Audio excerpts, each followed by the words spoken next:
Now, Rance, you're all about town, always discovering really cool things, and this time it's all about theater and performance. Oh, yeah. So, you know, Jacksonville was once dubbed the Harlem of the South, and so the Ritz Museum is keeping a loose connection by showcasing the history with the Dance Theater of Harlem in a colorful exhibit that will blow your mind.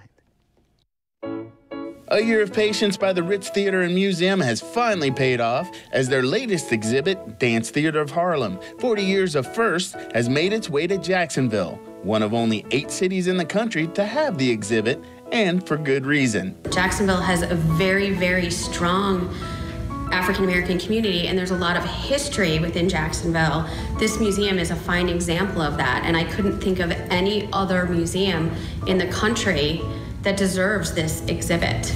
And I think it's very important for the children of Jacksonville to know how much history is within their own community. And this exhibit is just one more example of a educational experience that they can have. Arthur Mitchell launched the Dance Theater of Harlem after Dr. Martin Luther King was assassinated. His credentials made it possible. His skills made it a success. That was his inspiration to start the dance company. By that time, Arthur Mitchell had become the first African-American to be a principal dancer at the New York City Ballet, and he was the first African-American to do that in the company. So once Dr. King was assassinated, he had a spark that he wanted to reach back and make sure there was an opportunity for other children that he had. He wanted to give that to them as well. Upon entering the exhibit, we are going to see some beautiful costumes, very wonderful, interesting posters of where they've traveled around the world. The exhibit features 4 ballets: Dugala, Streetcar Named Desire, Creole Gazelle, and their feature, Firebird. And Firebird was a Russian ballet that the Dance Theater Harlem interpreted as their own and actually performed it in Russia, and the Russians were impressed.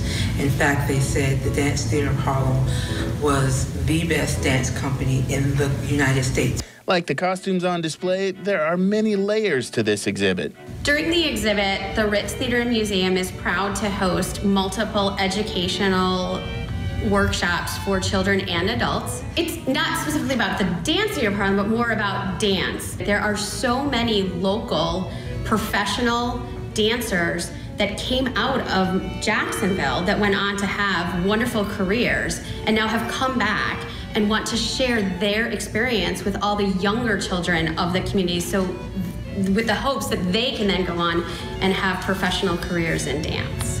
And there's a local tie to the Dance Theater of Harlem. Interesting enough, Xavier Morgan actually was discovered in the Ritz lobby. He worked with Jacksonville Center of the Arts and went on to be one of the dancers with the company when it's in its hiatus status, and he performed in the ballet Dugala. After viewing this exhibit, Adonica hopes people revel in the history and use it to move forward and find the beauty in this art form of ballet, that anyone who has a desire and the drive and the will to work hard, that anyone can do it. This exhibit is the history behind a man who decided he wanted to make a change. So now, actually 47 years later, he's still making that change. I'm inspired. I'm Rance Adams for River City Live. The Dance Theater of Harlem, 40 Years of First, will be on display at the Ritz Theater and Museum through July 30th, so make sure you go check it out. And to learn more about it, go to our website, rivercitylivetv.com. Now, coming up on River City Live, I'm stepping into the Winn-Dixie kitchen to cook up some international grub with a local restaurant. Then we're headed to Rivertown to learn about interior design.